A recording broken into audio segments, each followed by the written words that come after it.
Pas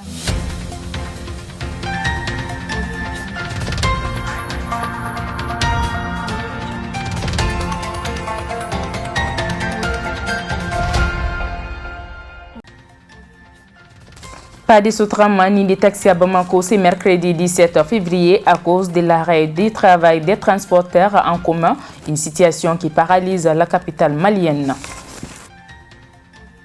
Un social, un accord a été trouvé entre le gouvernement de la transition et l'UNTM sur la relance du train Bamako-Kaye d'ici fin 2021. Nous y reviendrons plus en détail. La vie des grèves des 10 jours du personnel soignant sur la table du gouvernement. Les revendications portent autour de 12 points. Les détails dans un instant. C'était là pour vous les sommaires de cette édition. Merci de nous accueillir chez vous et bienvenue dans ce journal d'information de la Liberté Télévision. Comme annoncé, le comité syndical des transporteurs privés a décidé d'observer un arrêt de travail de 72 heures qui a débuté ce mercredi 17 février pour manifester leur mécontentement suite à la décision du ministère des Transports concernant le paiement du péage. Cette fois-ci, les commerçants ont pris part à cet arrêt de travail. Notre équipe de reportage a fait un tour dans la ville pour le constat. C'est le second arrêt de travail pour les conducteurs routiers qui ne sont pas d'accord avec la nouvelle décision des autorités. Après l'échec des négociations sur le paiement du péage à chaque passage. Ici, nous sommes au grand marché de Bamako. Contrairement aux autres jours, les activités sont au ralenti, des magasins et kiosques fermés. Après le grand marché de Bamako, nous nous sommes rendus au marché de Badalabougou qui est également vide. Cette grève durera 72 heures en absence de consensus entre les transporteurs en commun et le ministère des Transports. Une situation qui paralysera fortement l'économie nationale. À l'arrêt depuis 3 ans, le train Bamako-Kaye sifflera à nouveau d'ici fin juillet. C'est l'objectif affiché par le gouvernement et les partenaires sociaux au Mali. En effet, au début du mois de février, les autorités de la transition et l'Union nationale des travailleurs du Mali UNTM ont signé un procès verbal de conciliation dans lequel les deux parties s'engagent à travailler à la relance du train Bamako-Kaye à partir du deuxième trimestre de l'année 2021. Reportage. Il n'y a pas de doute quant à la reprise du train voyageur sur l'axe Bamako-Kaye à compter du 31 juillet 2021. C'est le vœu de l'UNTM et du gouvernement malien. Ces derniers ont convenu d'un accord à travers un procès verbal de conciliation. Selon Sadio Tunkara, secrétaire à la direction des ressources humaines du chemin de fer, cette relance du train est un ouf de soulagement.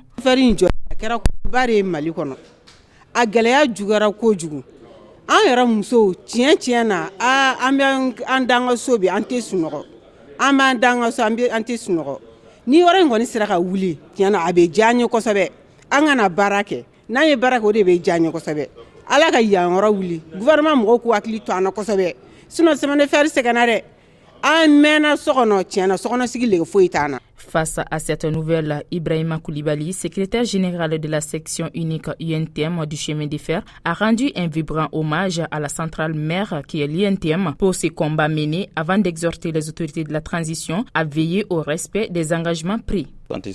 Sentiment de satisfaction après une lutte de longue haleine et remerciements à la centrale UNTM pour pouvoir mobiliser tous les travailleurs du Mali au chevet des cheminots qui constitue un grand malade. Lors des dernières négociations qui ont pris fin le 5 février, nous avons vu l'ensemble de nos points de revendication pris en charge. Bon, nous fondons espoir sur la volonté de ces protocoles d'accord qui dit que d'ici le 31 juillet 2021, toutes les mesures seront prises pour que les activités puissent se reprendre. Notamment d'ici 7 ans, il va avoir, naturellement, on doit avoir des locomotives, l'acquisition des locomotives, la réhabilitation ou bien l'entretien de la voie, et puis le dégagement des emprises ferroviaires, et puis d'autres points, les paiements irréguliers des salaires des travailleurs, et pour qu'enfin que les activités puissent se reprendre le 31 juillet 2021.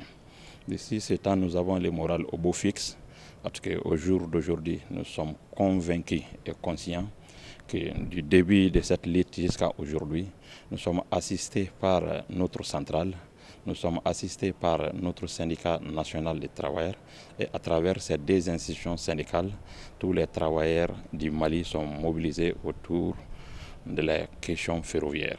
À noter que le chemin de fer est à l'arrêt depuis 3 ans. En attendant, les travailleurs de ce secteur sont plus que jamais déterminés pour le retour du train voyageur. Parlons santé à présent. Plusieurs syndicats des hôpitaux de Bamako et Kati ont déposé un préavis de grève de 10 jours sur la table du gouvernement. Cette grève s'attellera du lundi 1er mars 2021 à Zourer au vendredi 5 mars et reprendra le lundi 8 mars et vendredi 13 mars si toutefois il n'y a pas d'accord avec le gouvernement.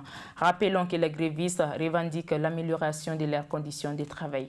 La coordination des syndicats des CHU aux hôpitaux de Bamako et Kati qui ont jugé nécessaire face à des difficultés dans chaque hôpital de déposer un préavis sur la table du gouvernement.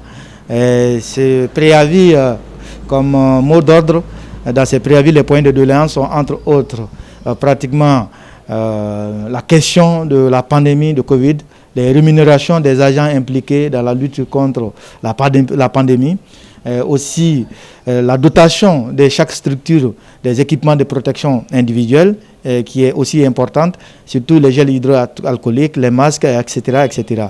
Et surtout les kits PCR aussi pour diagnostiquer plus de personnes.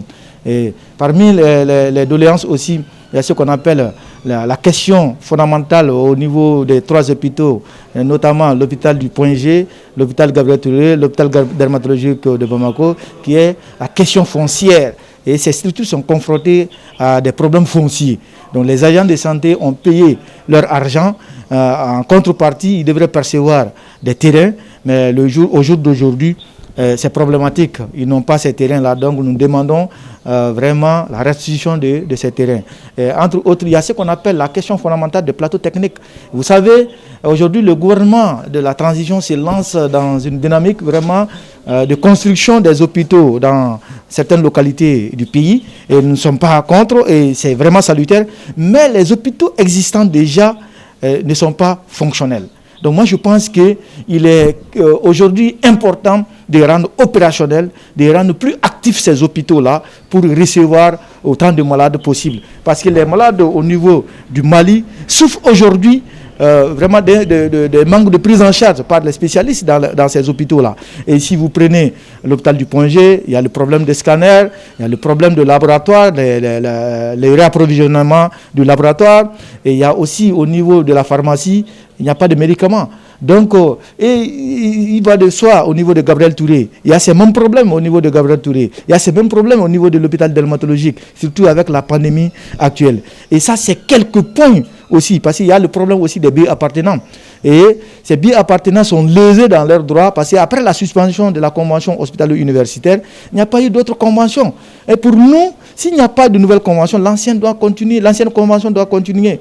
Mais le gouvernement joue au sourd-muet par rapport à cette question de convention. Il y a aussi les primes spéciales qui sont accordées à certains appartenants. Mais ces primes-là, dans les primes de fonction dans certains hôpitaux, dans tous les hôpitaux pratiquement, mais il y a certains, tels que Gabriel Touré, aujourd'hui, ces primes de fonction sont coupées au niveau de Gabriel Touré. Nous demandons seulement la restitution, d'autant plus que les autres structures perçoivent. Et c'est un droit objectif.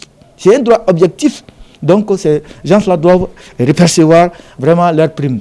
Ceux-ci sont vraiment quelques points parmi tant d'autres dans les points de revendication que les syndicats des CHU et des hôpitaux de Bamako et Kati, notamment l'hôpital dermatologique de Bamako, l'hôpital du Point G, l'hôpital Gabriel Touré, l'hôpital de Kati, aussi l'hôpital du Mali. Donc, ils sont ensemble aujourd'hui et nous pensons qu'avec les autres structures, les autres hôpitaux du Mali aussi, nous allons élargir parce qu'aujourd'hui, la santé des hôpitaux est en train de se dégrader de plus en plus.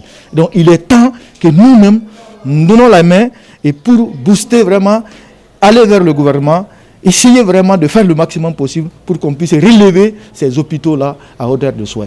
Alors, ainsi prend donc fait ce journal d'information. Merci de l'avoir suivi et bonne suite des programmes sur la Liberté Télévision.